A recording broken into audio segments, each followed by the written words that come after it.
Hello everyone, welcome back to my channel. আশা করছি সবাই অনেক ভালো আছেন। আজ আপনাদের সাথে শেয়ার করছি দারুণ মজাদার একটা ডেজার্টের রেসিপি, যেটা আমাদের ছোট বড় সকলের খুব পছন্দ। আর সেটার নাম হলো ব্রাউনি। ঘরে থাকা সামান্য কিছু উপকরণ দিয়ে কিভাবে এই মজাদার ব্রাউনি আপনারা খুব সহজেই তৈরি করবেন, সেই রেসিপিটাই আজ শেয়ার করছি। আশা করছি আজকের রেসিপিটা আপনাদের ভালো লাগবে। আর যদি ভালো লেগে থাকে প্লিজ চ্যানেলটি সাবস্ক্রাইব করে সাথে থাকার অনুরোধ রইল। ব্রাউনি বানানোর জন্য আমি এখানে একটা বলে নিয়ে নিচ্ছি ঠিক 1 কাপ চিনি। হাফ কাপ করে দুইবার আমি 1 কাপ চিনি দিয়ে দিলাম। এবার এখানে আমি দিয়ে দিচ্ছি 3/4 কাপের মতো বাটার, মানে 1 কাপ থেকে একটু কম। আপনারা এখানে বাটারের পরিবর্তে সয়াবিন তেলও ইউজ করতে পারেন। এবার আমি একটা হ্যান্ড উইক্স দিয়ে খুব ভালো করে এই চিনি আর বাটার একসাথে মিশিয়ে নেব, যাতে করে চিনিটা গলে যায়। চিনিটা গলা পর্যন্তই বাটারটা মেশাতে হবে।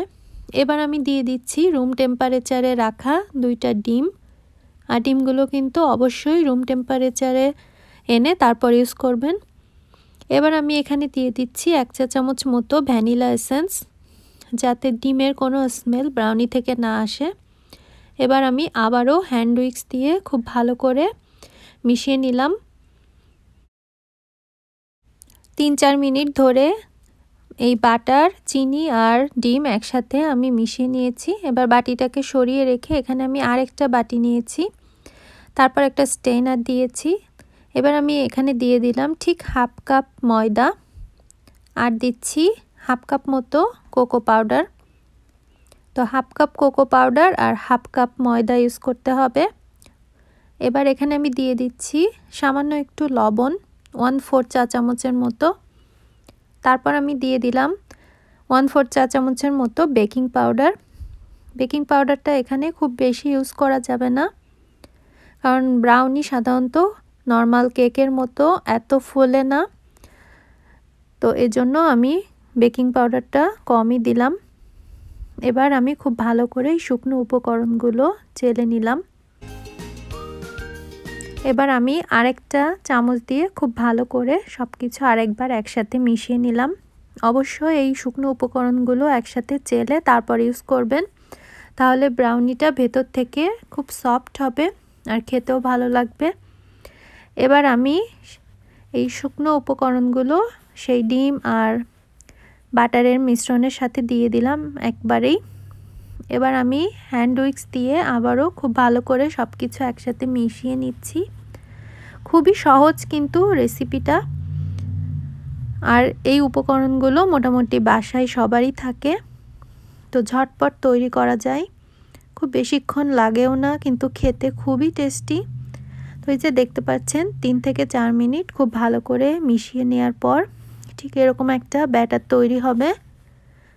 সাধারণত আমরা কেক তৈরি করার জন্য যেরকম ব্যাটার তৈরি করি তার থেকে একটু ঘন হবে। তো আমার ব্রাউনির ব্যাটার রেডি হয়ে গেছে।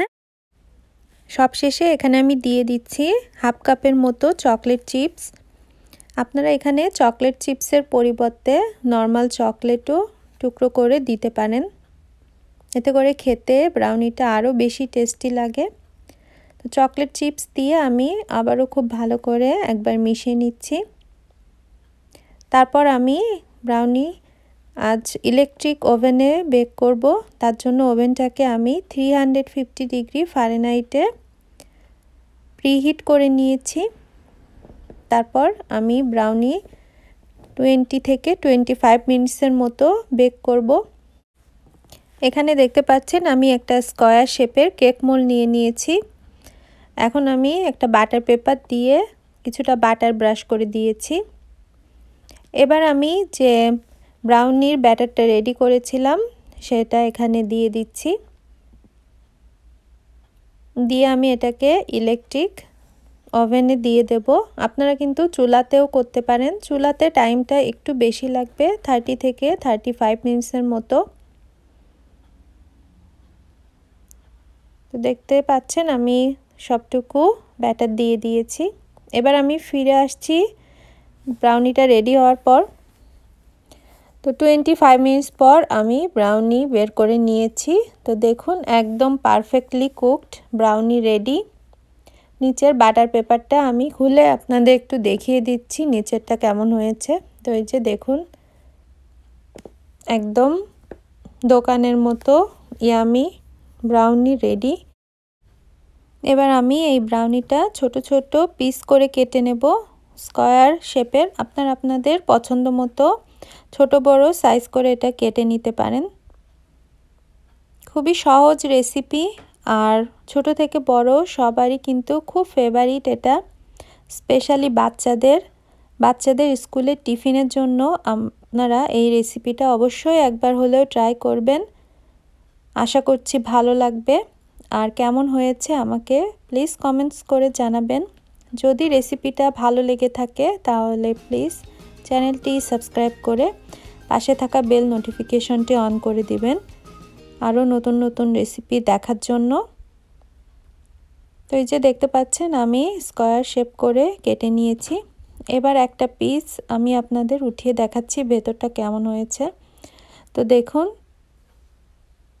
ভেতরটা একটু সফট আর উপর নিচে হবে ক্রিস্পি।